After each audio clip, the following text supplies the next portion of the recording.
Hello and happy holidays. Oh man, it's been one heck of a roller coaster these past few. When's the last time I posted? Days. Let's just say days. And this is where the craziness started.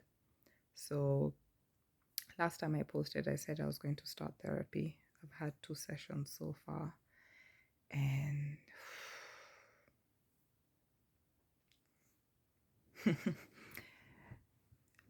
let me tell you something about healing. It is hard.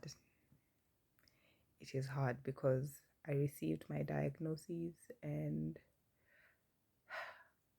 as if that wasn't enough, like I broke down and cried like a child because some I had anticipated and others I had been thinking, considering, worrying about, but just hearing them was a whole other story.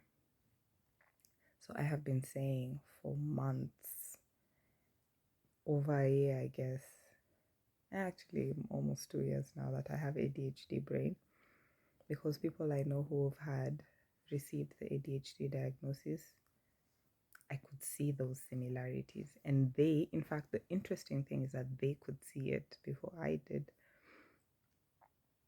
And like just finally hearing like that's what you have. So I've read somewhere online, because I consume material like and research like food, that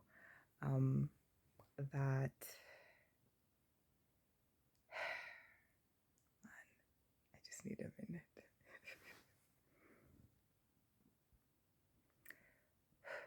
Back. So I've read that psychologists say that there's something very empowering about being able to name your pain. And I remember telling someone I'm mentoring, I was trying to explain it to them because she's a lot younger than I am. We have a 14-year difference. And I told her, have you ever gone for a physical exam at a doctor's office and they tell you point with one finger where you feel pain? And she said yes.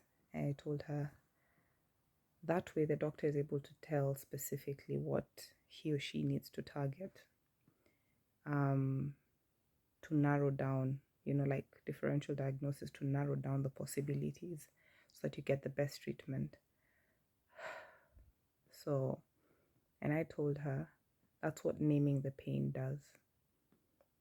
From my own experience, at least, from the experiences of so many people, it's, sometimes we don't have the words, and words matter. My goodness, words matter. And so hearing that this is what you have officially, getting a psychologist to actually say this is what you have, and not just any psychologist, a psychologist who studied sociology and one who is Black. I keep telling people, Black kids need Black teachers. Black people need Black therapists. Black people need Black doctors. Black kids need Black parents. This will sound controversial because I know there are people, white people, who have adopted Black kids. There are Black people who adopted white kids. But we had a discussion in my class that had to do with the disparities in healthcare, and particularly maternal health in the US, and the differences between the pregnancy outcomes, adverse pregnancy outcomes, in white women, Black women, Asian women, or women of Asian descent. We saw disparities such as Black women being twice as likely to have poor outcomes as white women, Asian women having 3 times the risk of bad outcomes or poor outcomes, less than ideal outcomes, than white women. When you see numbers like that, it's scary. So most of my classmates are doctors, and one brilliant doctor from the motherland, from Kenya, spoke up and said, paraphrasing, even our textbooks have white skin, white patients. So when we're talking skin conditions or skin cancers, which is said to be, you know, we not get into that, but even when we have skin cancers, we know how to look out for them in white patients, but we're practicing in predominantly black communities or in Africa, where they're predominantly black people. And so we miss them because we didn't know what to look out for.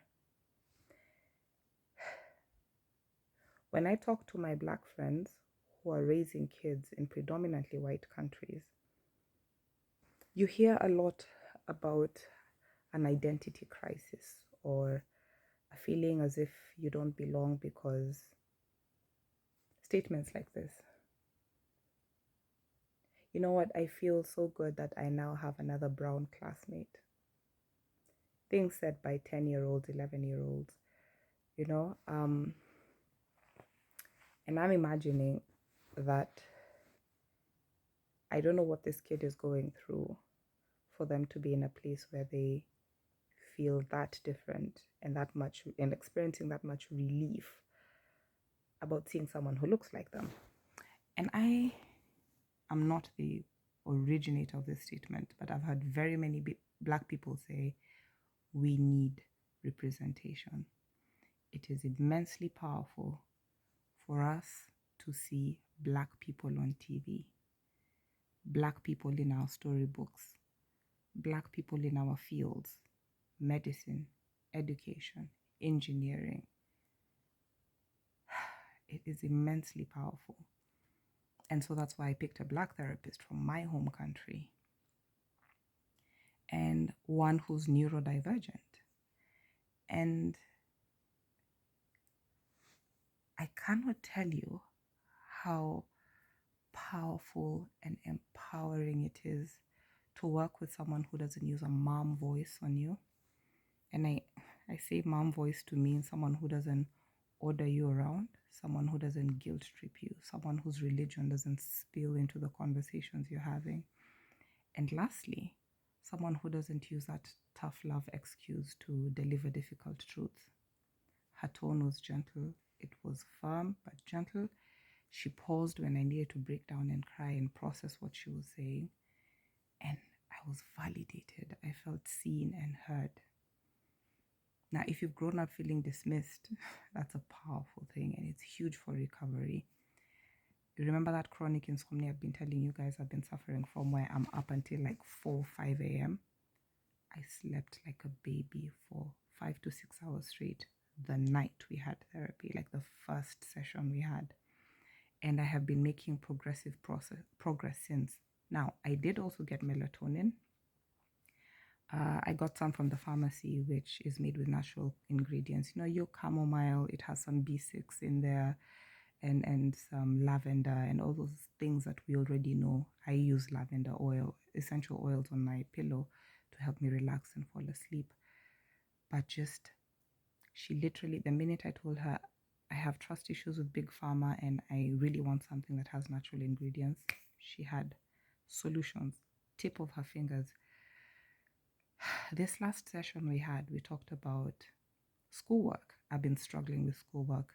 I've always been a good student. I've always been the type to do my assignments way before time. They would usually be collecting dust on a shelf in my hostel when I was in, undergrad, when I was in university, the first round. But this time it's different. And I know I've shared about this before, but studying after 30 is hard.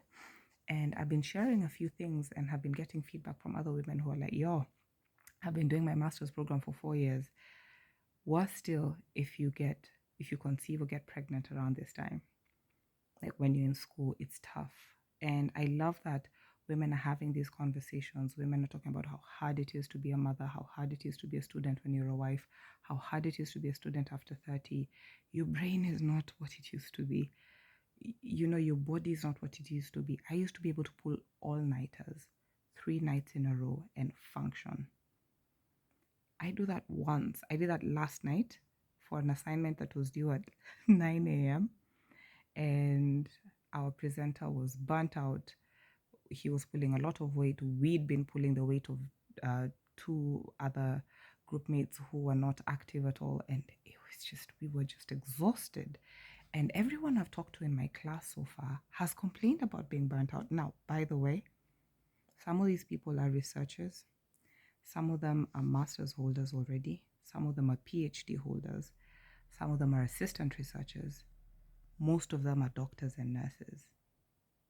Now, med school, nursing school is brutal. Like getting a doctorate is brutal. Imagine how much it takes to exhaust an individual like that. Some of them are in their late 20s. But we're just so tired. So when I spoke with my therapist and she shared that she's gone through the British system, and I told her how I learned at home and the difference between that and how I learned in school, because my grandfather was in London for some time and he came back with sudden white people traits, as we call them, like white man traits, dinner at the dining table, and we only spoke English and Swahili in the house, and there was no sharing allowed and stuff like that. And expression, and he bought me books that were beyond my reading level, and he asked me to read the paper to him, and he talked about his day. He didn't use his baby voice when talking to me. He just talked to me like an actual adult about adult topics, about his struggles in his marriage and about his struggles with his health. He had type 2 diabetes, and he just let me see life and the world as it really was. And so I always felt like I was on a level playing field with him. And so when I went to school, I did really well in English. I expressed myself with ease. Even when I had trouble with certain subjects, I was just very good at expressing myself. And then you go to a public school in Kenya and you get a teacher. I mean, first of all, I have a lot of respect for teachers because a lot of it is thankless work.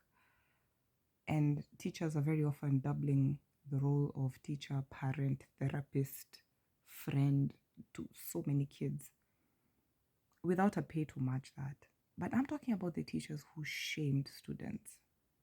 The one who in the 4th grade told my mother that I would just daydream and look out the window, and man, she yelled and she raised her voice, and I felt so bad because I knew even then that I was so aware of the fact that my mom was struggling and I wasn't doing well at certain subjects, including but not limited to agriculture, which is what she taught me. And I felt so much shame. And I've talked to even some of my clients who've had issues with disordered eating, who said it goes back to school. People who've struggled with regulating how much they eat or overeating even when they're full, and they're like, it was boarding school. I was the chubbiest kid in my class and a teacher made a comment and everyone laughed at me, or the kids bullied me and the teachers knew but did nothing about it because I was a minority group. I was Muslim, I was Somali, I was Jewish or Hindi. I hear things about people's childhood and they just shake me. And then I think about my own childhood.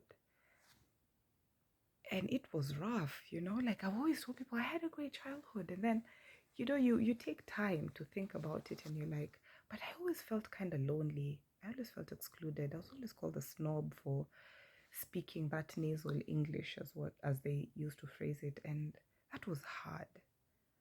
And I got into fights with boys. And then I went to a strict boarding school in class 7. And I actually told my mom I really wanted to go. And it was rough. There was so much competition. It was hard. But one of the biggest blessings is that I made friends from my childhood around that time. Like 3 pretty close friends, Tony, Ivy, and Lily from the 7th grade. And but man, it was tough. And then in our adulthood, we've had these conversations with Tony about how boarding school just really messed us up. And then I went to boarding school in high school as well. And that's where the suicidal ideation started. And I presented as incredibly happy or confident and capable, and I did well in most of my subjects. And in fact, I've always done well in math when I had a teacher who believed in me. Every single time. In the 8th grade, Mr. Keru believed in me, and so I did well in math. When I went to high school, and my teacher shamed me, and I don't remember the details because some of them are blocked out, and he made me feel like trash. I just started to fail math. And Mrs. Nyakundi was incredibly encouraging, and she listened and she paid attention, and she knew that we had different capabilities, and she called me to the staff room after my grandpa passed away because she noticed I was falling behind, like I'd stopped caring. And she gave me this talk, and it was so empowering. And just thinking about it makes me feel so capable to this day. And my English teacher in the 8th grade, Madam Maggie, just made me feel like I could do it. She used to smack us around, but there's this way in which she just mostly focused on how capable we were. At least that's how I remember it. The people probably remember her differently because I did do well in English. But, and then you get to learn about the effects of corporal punishment on children. And lots of Black people joke about it, like, yo, we all got smacked. We turned out okay. But did we? Did we though? My friend Shiko has shared and gotten into trouble for sharing this, that caning is lazy parenting. And I used to resist that idea very strongly. But then I started to see how it wasn't always necessary to get caned for certain things, for having an opinion that was just your own. But school was rough. School was rough. But you know what? I'm glad I've gotten into therapy and gotten ahead of the struggles I've had recently with adjusting to a new country, adjusting to the cold, because my God, winter will test you. And I'm skinny. I already just feel cold most of the time. I am in Nairobi. Kenya is a tropical country. Unless it's an incredibly hot season, I'm almost always in a sweater. Now imagine coming to -7-degree weather. And so I'm partly glad that it's not snowing in Vienna right now because I can deal with this cold. But Lower Bavaria is bloody cold, so I'm just glad because my mood feels different. And I literally got here and slept, of course, after handing in the assignment at 3 a.m. and celebrating online with my group mates. I got to bed at 4. I didn't really fall asleep immediately, and then I woke up and realized I was not going to make it for that 9 a.m. class because my head was heavy, my body ached, and I just said, nope, I'm giving myself permission to miss my last class of the semester, and I stayed in bed. And so when my partner asked me today,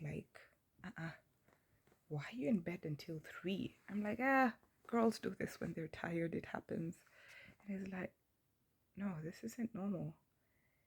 And a part of me panicked a little, and I was like, oh my God, you can't be depressed around him. Which isn't true. He's a safe space. The first thing I did when I got home yesterday was tell him I need a good cry.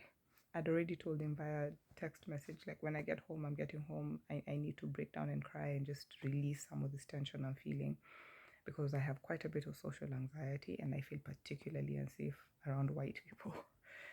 And honestly, it's because in any Black community I have been, even where I non-tribe, if I go to Kakamega, I have no problem asking for help because people will help. You go to Kisumu, I have gone to Kisumu and asked for help. I have been offered help. I wasn't robbed. I wasn't treated poorly. Nairobi depends on where you are in the street, which part of town, uptown, downtown. Mombasa, I ask for help, I get help. Malindi, Kilifi, the same. Germany, Vienna, not so much, especially if the person you're asking for help from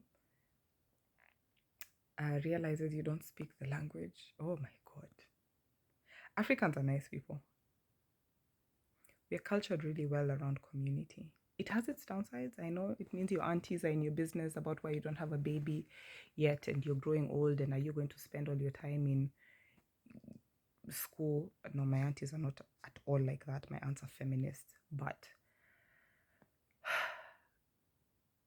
it just feels, I miss that community. Oh my God, I miss African community. I miss just being able to walk up to someone and say, hey, I don't know where this street is, and they show me, and they sometimes walk me to said street. I miss that. I miss sweet tasting fruit.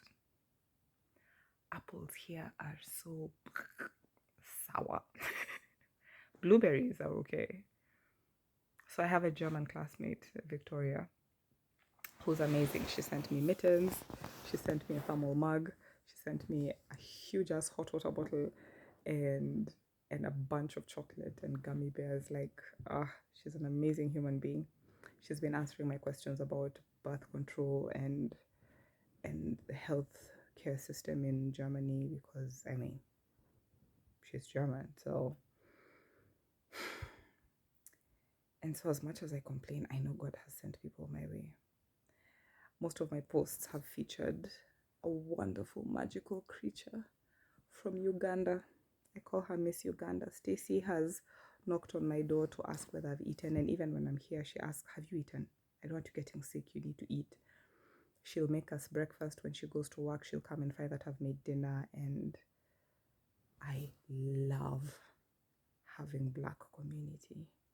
I love having a sisterhood with women of different races and colors, because I've met amazing women from Australia, from the US, from now Uganda, from Tanzania. I have met amazing women from Germany as well. And I'm just thinking, the denominator is women, womanhood.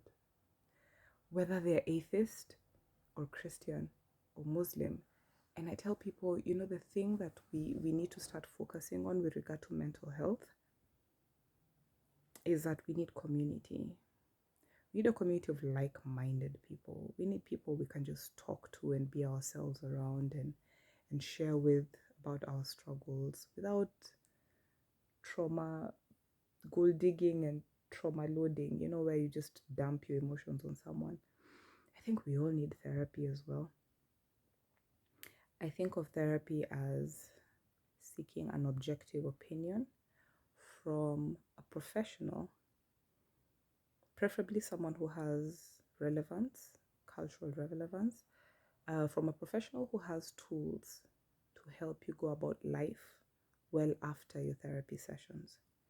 So this is my personal opinion.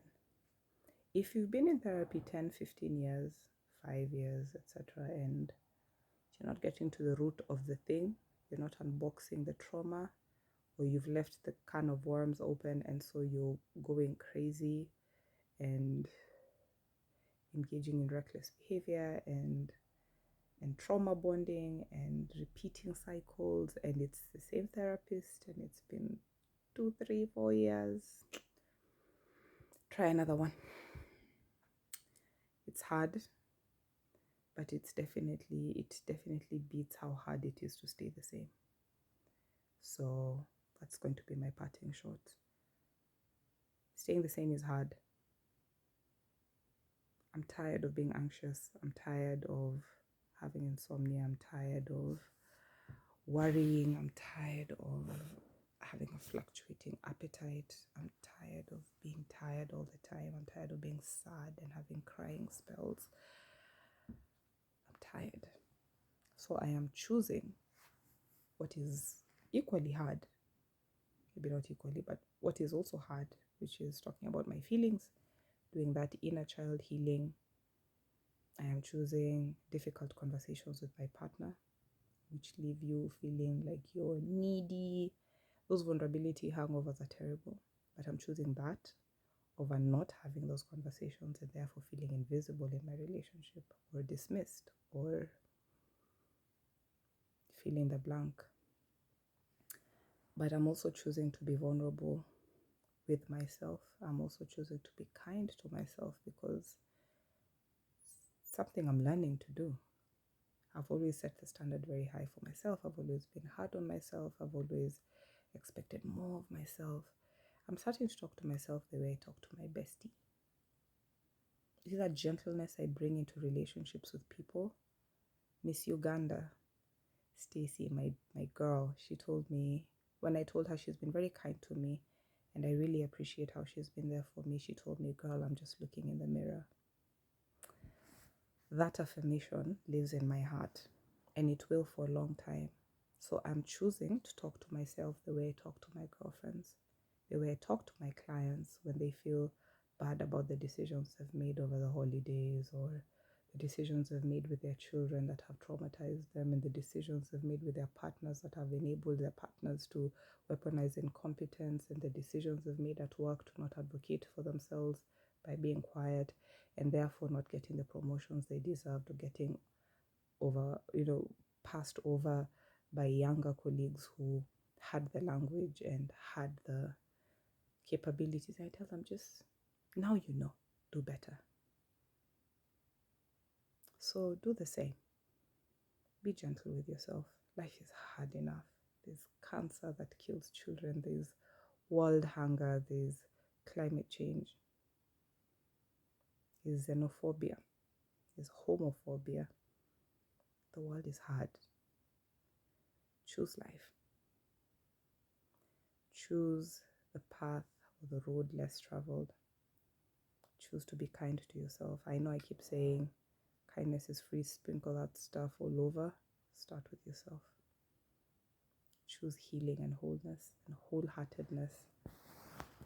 You'll be better for it, and everyone else around will be the same. A lot better for it. Happy holidays. See you in the next video. Be kind to yourself. Choose your pain. Choose your struggle. You'd rather the difficulty that comes with positive change than the one that comes from staying the same. Struggle is not sexy. Do the work.